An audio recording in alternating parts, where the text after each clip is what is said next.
Bom, vamos lá. Hoje a gente vai falar sobre o bom crioulo, certo? Lembrando que eu já recebi, deixa eu ver quantas aqui. Sugestões dos alunos. 1, 2, 3, 4, 5, 6, 7, 8, 9, 10, 11, 12, 13, 14 sugestões de livros. Até amanhã eu ainda vou chamanar, né? Eu vou ainda receber. Raul, todas as sugestões que forem dadas, você vai colocar? Na verdade, eu vou fazer uma pré-seleção baseada naqueles critérios que eu falei, tá certo? Então, por exemplo, se de hoje para amanhã aparecer mais, sei lá, 20 sugestões, não tem como eu colocar 35 sugestões em votação na próxima quinta-feira, porque senão não vai dar tempo nem de eu falar sobre os livros, quanto mais, obviamente, colocá-los em votação. Então, eu devo finalizar, fazer uma pré-seleção de 15, certo? Baseado em quê? Baseado nos que eu achar que são mais adequados, né? Em termos para dinâmica, para a leitura, tem mais chance de vocês gostarem, né? Essas coisas. Então, eu devo fazer uma pré-seleção, tá bom? Porque eu poderia colocar todas as sugestões de vocês, mas aí provavelmente eu não teria tempo hábil para fazer a seleção, tá certo? Para fazer a votação com vocês, tá bom? Então, vamos lá. Hoje o pessoal acordou um pouco mais cedo, né? Tá aparecendo um pouco mais cedo. Geralmente dá 40 pessoas já lá para as quase 8 horas da manhã. Meninos, vamos lá então. Raul, é porque não está muito frio hoje, está menos frio do que ontem. Ontem estava frio mesmo. Mas o Roberto já voltou a dormir aqui. É, tá, então vamos lá de um bom crioulo. Gente, pra vocês entenderem, o bom crioulo, que é de 1895, né, do Adolfo Caminha, para vocês terem uma ideia, o Bom Crioulo ele vai ser um dos últimos livros que vão ser considerados obras importantes do naturalismo brasileiro, tá certo?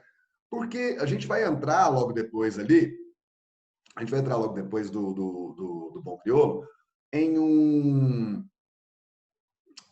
digamos, em uma transição que vai ser, inclusive depois, hoje a gente chama essa transição de pré-modernismo, em que você vai ter uma mistura de tanta coisa, e na poesia vai estar rolando o simbolismo com o parnasianismo misturado, e as tendências europeias que vão vir né, que vão vir no século, na virada do século XIX para o século XX, e obras super difíceis de você classificar, como, por exemplo, o Retrato de Dorian Gray, de Oscar Wilde, certo? Então, quer dizer, você vai ter muita coisa acontecendo ao mesmo tempo, então você vai ter um período de transição. Então, o bom crioulo na literatura brasileira vai ser aquele último suspiro da literatura naturalista, por assim dizer, certo? Que depois vai passar esse momento, né, da poesia, parnasianismo e o periquito, né, o naturalismo e o simbolismo, e essa transição que vai culminar no que a gente vai chamar de modernismo, tá certo? Então, agora, pensa num livro que gerou polêmica, gente. Raul, tá, você leu, espero, né? É... Raul, esse livro foi o primeiro livro gay da história. Antes de mais nada, O Bom Crioulo não é um livro gay. Por que que não é um livro gay? Porque quando você pensa numa coisa que é gay, que é LGBT, né, um produto cultural ou de entretenimento que é LGBT, você tem, na verdade, um discurso de exaltação, empoderamento ou romantização. Como é que é, Raul? Exaltação, empoderamento ou romantização. Então, você tem, por exemplo, um filme lindo como Me Chame Pelo Seu Nome, né, que ganhou o Oscar de melhor roteiro, né, 2 anos atrás. É um filme gay. É um filme gay, por quê? É um filme que vai contar a história de dois rapazes, né, um mais jovem que o outro, que se apaixonam loucamente no início dos anos 80. E o filme é lindo, a fotografia é linda, a música é linda, né? Você tem uma exaltação do amor romântico, do sofrimento de amor. Então, aquilo é um filme LGBT, certo? O Bom Crioulo vai mostrar pela primeira vez na literatura brasileira e uma das primeiras vezes na literatura mundial a homossexualidade de uma forma explícita, sem meias palavras, porque o Raul Pompeia deixou isso muito sugerido e de várias maneiras em O Ateneu, lá em 1888. Mas o Bom Crioulo não tem sugestão nenhuma. É óbvio, é explícito que Amaro e Aleixo são amantes. Só que essa relação dos dois vai ser mostrada pelo narrador, no caso, barra autor mesmo, certo? Como algo que está dentro de um campo de perversão. Não é romantizado, certo? Não é considerado como se fosse, sei lá, um amor romântico, certo? É como se fosse, na verdade, uma das perversões que acometem o homem dentro dessa visão naturalista, que é uma visão zoomorfizada e patológica do homem, em que o homem tem o quê? Instintos de sexo e violência, em que ele tem as taras e as perversões dele. É dentro disso que a homossexualidade é colocada em O Bom Crioulo. Não existe a naturalização, apesar de ser naturalismo, não existe a naturalização da homossexualidade como algo super normal e até, né, passível de um amor romântico. Não existe isso. Apesar de que os sentimentos que o Amaro, que é o Bom Crioulo, os sentimentos que ele nutre pelo Aleixo são, né, muito parecidos com o do amor romântico, porque ele sente todos os tipos de desejo pelo Aleixo, né? Ele tem a atração física, mas ele tem aquele instinto protetor, e ele tem a atração sexual, e ao mesmo tempo ele só pensa no Aleixo, certo? Então, para o Amaro, para o Bom Crioulo, aquela é uma relação de quê? De absoluto, né, de amor no seu sentido completo. Mas um amor que vai começar, né, a aparecer por meio do desejo carnal, né, que vai ser chamado, inclusive, bestial ao longo do livro, né, dele pelo grumete, né, como vai ser chamado, né, vão ser chamados os periquitos, como é que chama aquilo? Os aprendizes de marinheiro, né, os grumetes. Tá bom? Então, beleza. Raul, mas de qualquer forma vai ser o primeiro livro a falar de uma relação homossexual de forma aberta. Verdade. Mas também tem gente que acredita que esse livro, ele, além dele jogar essa coisa de uma forma assim, muito explícita, que tem muita gente que considera, né, pessoas mais progressistas, menos conservadoras, falam que o Bom Crioulo é um livro que estimula o racismo. Certo? Porque vocês já perceberam, isso comentei com vocês no Cortiço, né? Comentei com vocês no Mulato.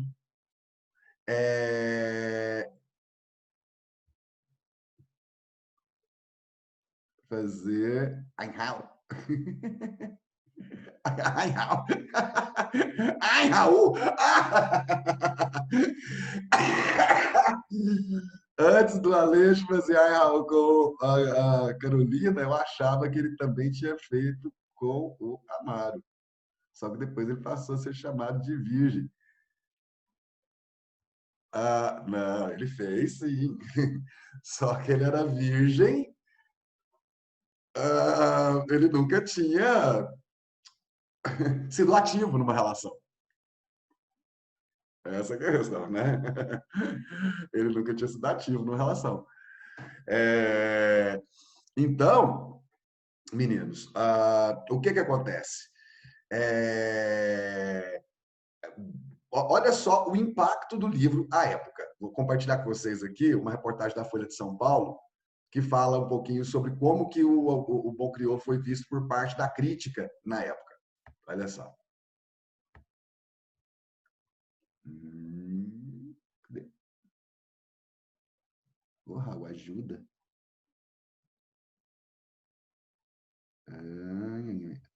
Aqui, olha lá. Asqueroso.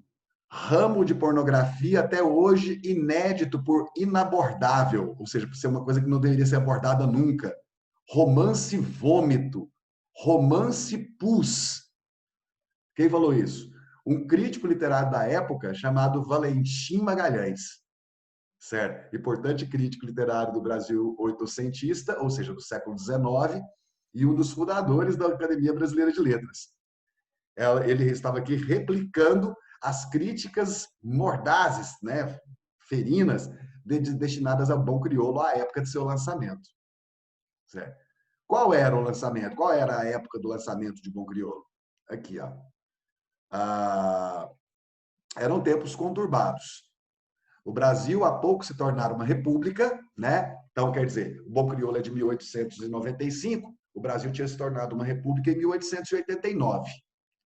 Certo? E a escravidão, embora recentemente abolida em termos jurídicos, né, em 1888, se mantinha como estrutura fundante das relações sociais do país. Olha a palavra estrutura aparecendo para falar de escravidão, e aí você entende a ideia de racismo estrutural, quando a gente fala de racismo estrutural, certo?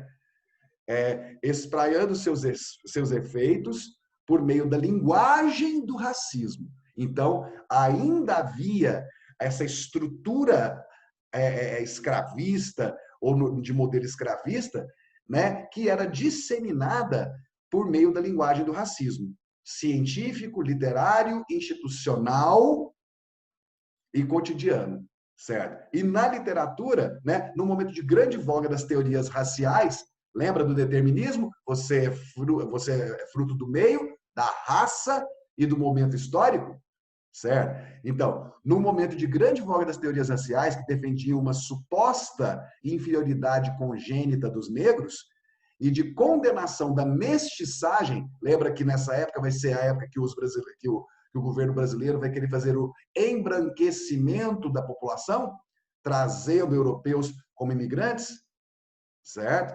Então, dentro desse contexto científico e pseudocientífico, você vai ter essa condenação da mestiçagem, certo? E de condenação da mestiçagem e do homoerotismo, né, como causas da degenerescência ou degeneração da nação, certo? Então, nesse momento em que isso tudo estava acontecendo, o segundo romance de Adolfo Camus ousava, ao trazer pela primeira vez na história da literatura brasileira, um protagonista negro e homossexual. Então, você imagina, gente, qual não foi o barulho causado por esse livro à época, tá certo?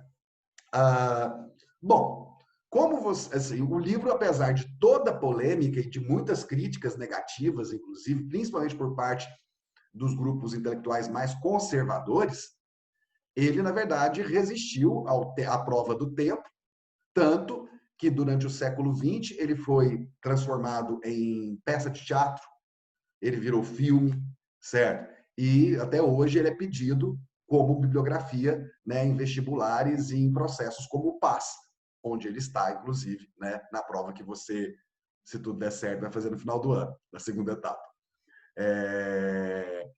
Então, quer dizer, aqui até aqui umas reproduções para vocês aqui, ó. Que você tem uma... Gente, mas que tanto de participante do Zoom que eu botei aqui.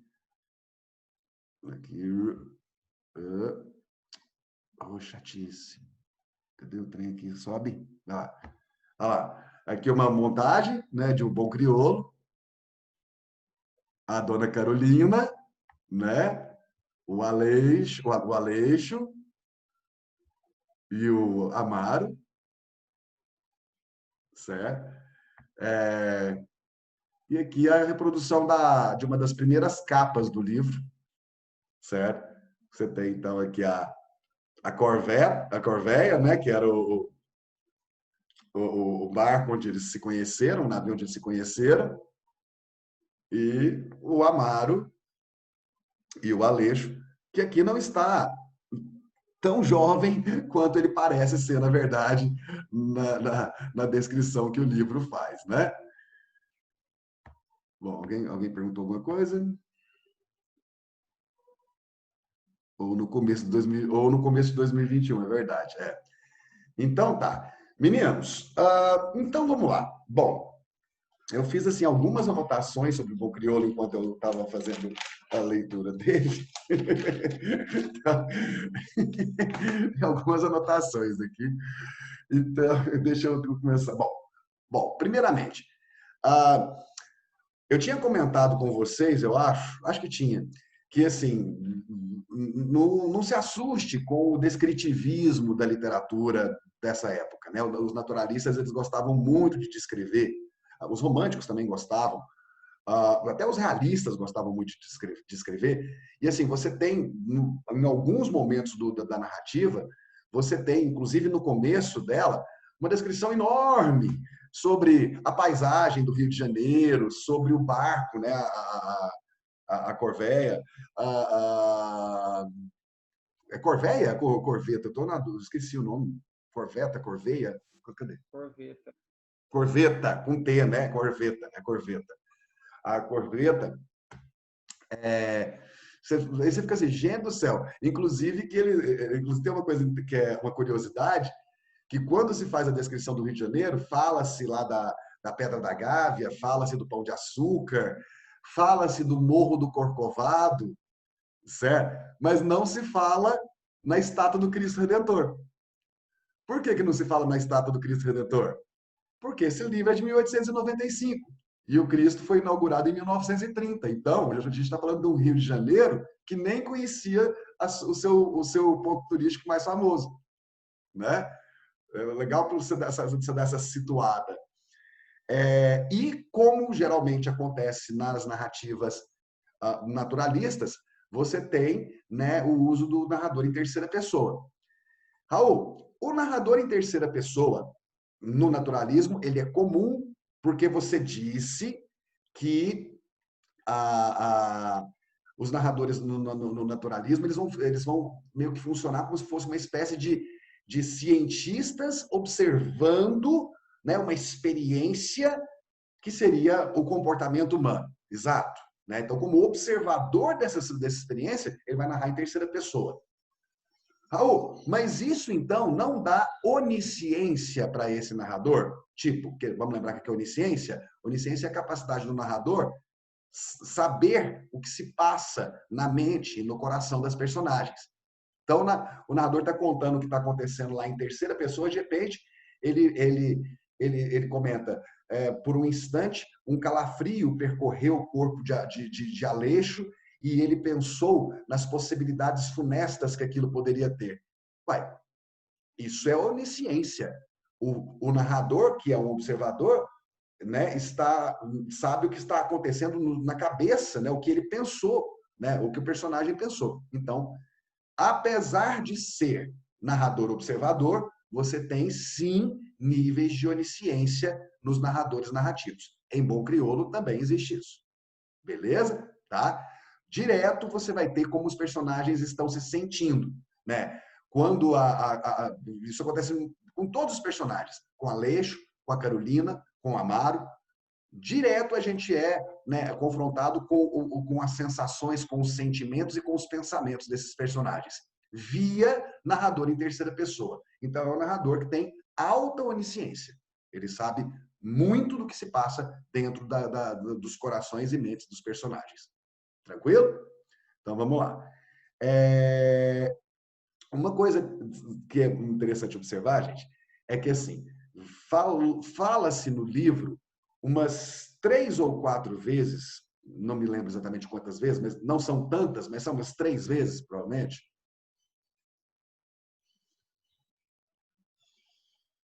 Hã? O que não seria uma auto-onisciência? Como assim? É que quando você estava falando do narrador, você falou que ele sabe que classificar a cabeça do personagem, como sendo Sim, você se ele tivesse que uma é o onisciência. que é que é a onisciência do narrador, saber o que se passa na cabeça das personagens. Ah, Seria uma onisciência que não fosse auto-onisciência, por assim dizer. não entendi o final, Vinícius. Tá meio estranho esse microfone. O que seria uma onisciência que não fosse uma auto-onisciência? Não, onisciência é uma característica do narrador, né?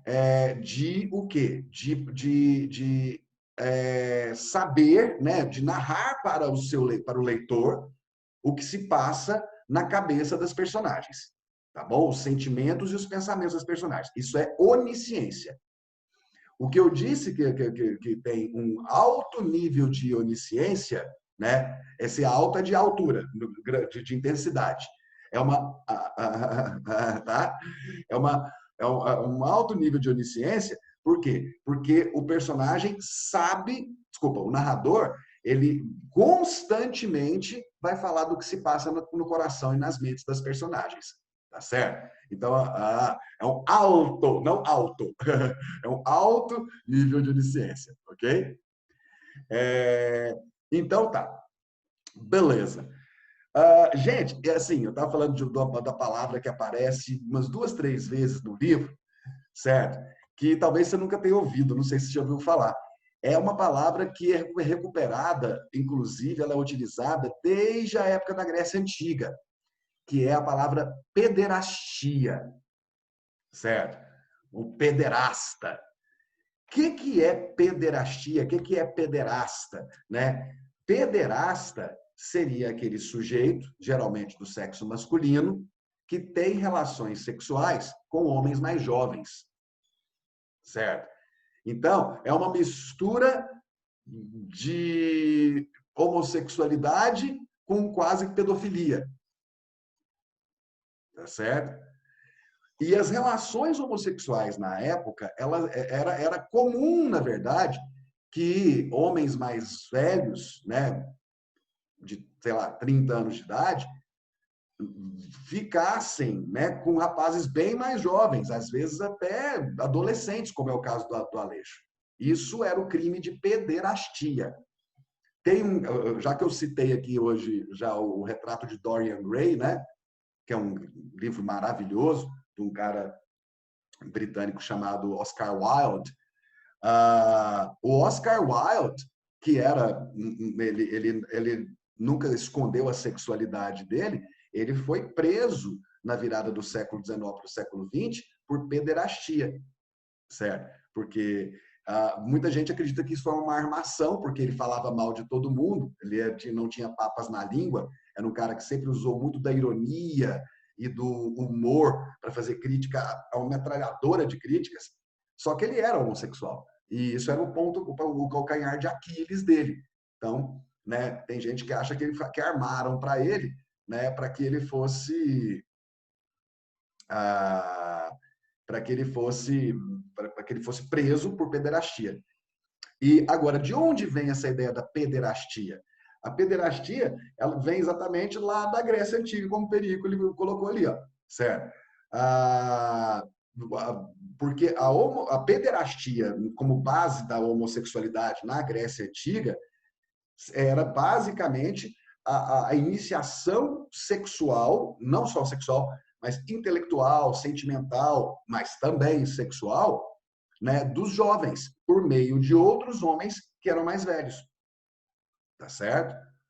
Quando o pessoal fala, né, lá na Grécia Antiga rolava muita boiolagem, na verdade, o que se tinha ali era uma questão cultural, certo?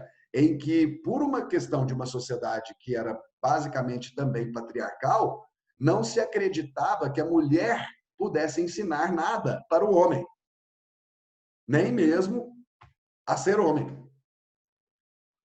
Então, você tinha com frequência essa perspectiva de que quem iniciava o jovem no intelecto, nas questões intelectuais, nas questões acadêmicas, nas questões filosóficas, nas questões existenciais, dos sentimentos e do sexo, eram outros homens, mais velhos, mais experientes e mais sábios.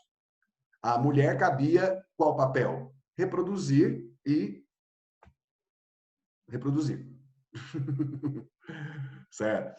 Então, é daí que vem essa ideia de pederastia, tá, gente? Que você ouviu a palavra lá, não sabe o que é isso aí, tá bom?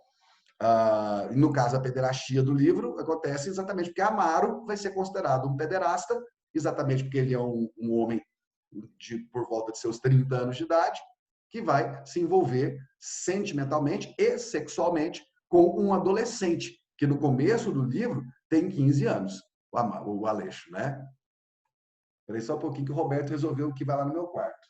Roberto, o que você tá fazendo aí? Fica quietinho. Papai já vai te levar lá para os seus primos. Você quer subir? Quer subir? Vem dar oi pro povo, vem. Ou você não quer subir? Quer não? Então espera o papai aí. Vai já tá. Quer subir. Subiu. Subiu. Oi, gente.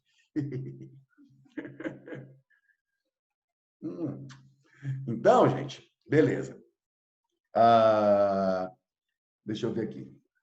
Tá, sobre o autor. Oi, Roberto, tudo bom? Sobre o autor, o Adolfo Caminha. O Adolfo Caminha. Ai, meu Deus. Socorro. Deixa eu dar aula, menino. Desce aí.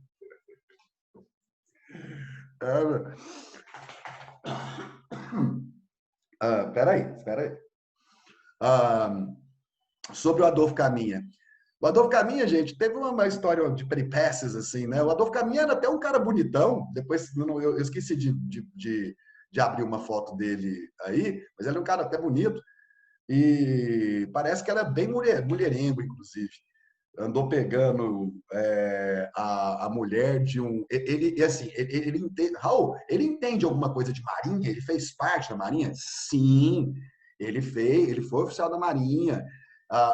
Então, muita coisa que você vê, esses detalhes que ele fala da marinha aí, ele vai saber de experiência própria. Inclusive, a questão da homossexualidade no meio, que era extremamente comum. Como é sempre comum, gente, em ambientes em que você tem pessoas só de um sexo, só de um gênero. Tá certo? Só que ninguém falava sobre isso, né? A Marinha fazia parte das Forças Armadas. Só falar que tem um punhado de gente que fica, né, naquela época, falando que ia ser aberto dessa maneira. Não. Mas o próprio Adolfo Caminha deixa muito claro que as coisas acontecem assim na Marinha. Não assim, nossa, todo mundo lá. Não. Havia preconceito em relação a isso, mas da mesma forma que havia preconceito e havia uma...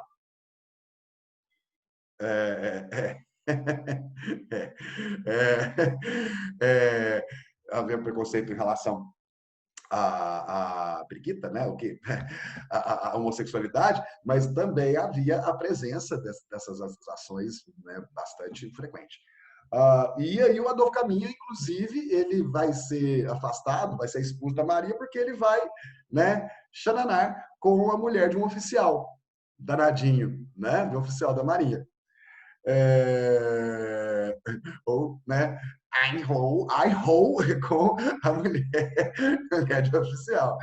Einhou, vai lá, é verdade. Inclusive, gente, onde que eu botei o livro? Peraí, deixa eu ver se o livro está aqui.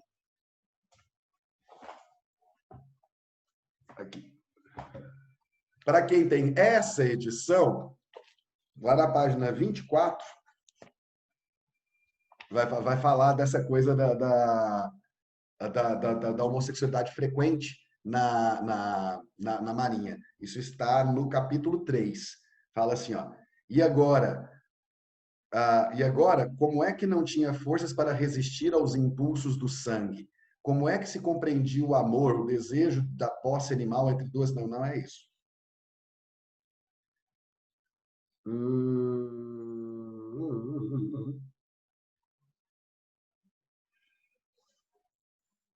Aqui, ó. Mas o instinto, ou falta de hábito, alguma coisa dentro de si revoltava-se contra semelhante imoralidade que outros de categoria superior praticavam quase todas as noites ali mesmo sobre o convés. Né? Então, aqui fica claro que... Gente, parece que o Roberto resolveu dar uma engasgada com alguma coisa. O que você botou na boca aí, menino?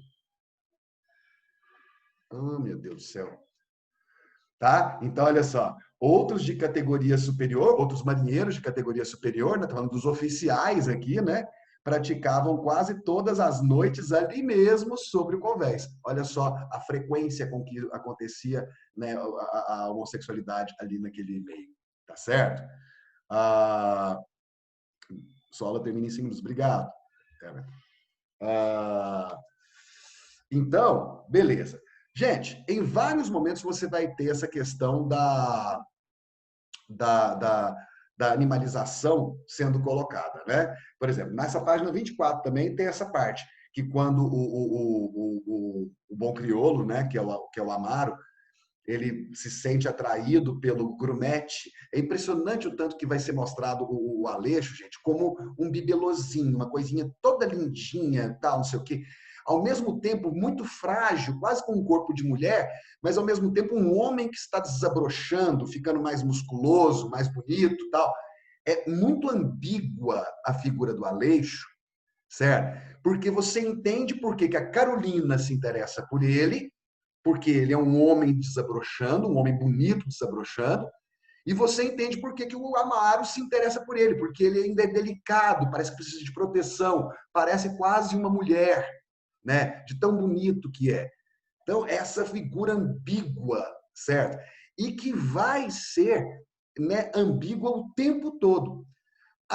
Mas é interessante perceber, gente, o quanto o Aleixo, talvez até mais do que o Amaro, porque o Amaro, ele é homossexual, certo? Né? Fala-se ao longo da história que ele nunca foi muito dado às mulheres. E as tentativas que houve, né? Às vezes os marinheiros iam para os bordéis e tudo mais, que as tentativas de fazer ele se engraçar com mulheres foram frustradas. Ou seja, ele não gostava de mulher, certo? Agora, o Aleixo, não. O Aleixo, ele vai ser talvez dos três, o mais determinista dos personagens, né? O mais fruto do meio. Por quê? Ele, quando chega super novinho, bonitinho, loirinho, do olho azul, na corveta, ele vai ser alvo de piada, ao mesmo tempo que a galera vai sacanear com ele, mas ao mesmo tempo vai ficar fazendo gracejos porque ele é bonito, e ao mesmo tempo muito novinho, muito imaturo. E ele vai ver no Amaro uma proteção que ele achava que ele precisava. E ele vai, né, nesse instinto de proteção, ele vai sentir é uma sensação de agradecimento, de que existe um homem mais forte do que eu, né, que me protege. Então, isso facilita essa relação de passividade dele, inclusive na relação física que vai se estabelecer. Só que na ausência do Amaro, quando o Amaro vai, né, para o outro navio, né, para o outro encoraçado, certo? A influência dessa proteção e dessa atitude ativa vai estar distante. Então, outros instintos vão começar a surgir para o jovem Aleixo, que é quando ele vai começar a perceber, né? Gente, o homem é um bicho demarcador de território, né? Quando a Carolina, né, a Carola Bunda, né, a portuguesa ex-prostituta, vai começar a ter um interesse sexual no Aleixo, ela começa a jogar, né, os feromônios, né, o bicho. Ela, né, em vez de passar apenas aquela figura bonachona, que cozinha, que faz as coisas e que trata ele com carinho, ela já vai, por exemplo, se deitar na cama recostada, olhando para ele com as pernas meio à mostra, o que vai deixar ele extremamente assim, né, sem graça, mas ao mesmo tempo excitado ao mesmo tempo, certo? Então, você tem um Aleixo que vai ser conduzido pelos instintos dependendo do contexto. Então, ali você tem a própria configuração do determinismo. Tanto que quanto mais distante ele vai ficar do Amaro, mais ele vai ter uma sensação de desprazer ao se lembrar do Amaro e das coisas que eles faziam juntos. E mais ele, né, se aproxima da masculinidade tradicional, quase que machista, ao ponto de virar para Carolina e falar que ele não aceita ela ter outro homem, não sei o quê, e que se ou é o açougueiro ou é ele, tá certo? Então, olha só, mas, quer dizer, cada hora sendo puxado por um, né, por um meio, pelo incentivo de alguns impulsos, e eles todos voltados para essa questão do sexo, da sobrevivência e do instinto, né, que vai determinar esses homens. Tá certo? Bom, eu ainda preciso terminar de falar mais algumas coisas, que eu falei pouca coisa, mas eu vou. É o seguinte: hoje vocês recebem, além da aula, vocês vão receber a lista de exercícios. Eu passei a lista de exercícios para vocês já ou não? Não, né? Vou passar uma lista de exercícios que você deverá entregar, devolver, né, na plataforma até quinta-feira da semana que vem, tá? Gente, avise isso para as salas, tá bom? Para os grupos de sala, porque essa lista vai compor nota, tá? Ainda não sei como é que vai ser isso, mas o que você tirar nessa lista aí vai entrar na sua próxima nota, quando essa próxima nota surgir, tá bom? Então, é isso. A narrativa dos romances naturalistas também seguir essa linha não totalmente cronológica. Não, na verdade, ela é cronológica, o Perícolo, né? Que começa, né? A única coisa que acontece, na verdade, porque começa já com o Amaro, né? O que acontece de vez em quando, eles rememoram um ou outro episódio que aconteceu. Mas a sequência é cronológica. Na verdade, essa é uma das características do naturalismo, tá? Manter a narrativa cronológica o mais objetiva possível para que tenha esse efeito de romance de tese, né? De uma narrativa que está ali para comprovar as teses deterministas, por exemplo. Tá bom? Ele vai, Amaro na corveta, né? Aleixo chega na corveta, Amaro se apaixona, eles saem dali, arrumam um quartinho na casa da Carolina. Agora, no meio disso, você vai ter, falando do passado da Carolina, ou alguma coisa assim, mas isso são só intervenções eventuais, né? A narrativa, ela segue um fluxo cronológico. Tá bom? Queridos, abre o microfone para dar tchau para mim. Tchau, Raul. Bom final de semana para vocês, tá? Bom final de semana. A gente se fala quinta-feira. Então, quem ainda tiver sugestões para dar, dê até no máximo amanhã. Então, e na quinta-feira nós vamos escolher o livro e estou passando a lista para vocês agora sobre naturalismo, 10 questões, 6 sobre outros livros e 4 sobre o bom crioulo. Tá bom? Tchau, tchau. Bom final de semana, queridos.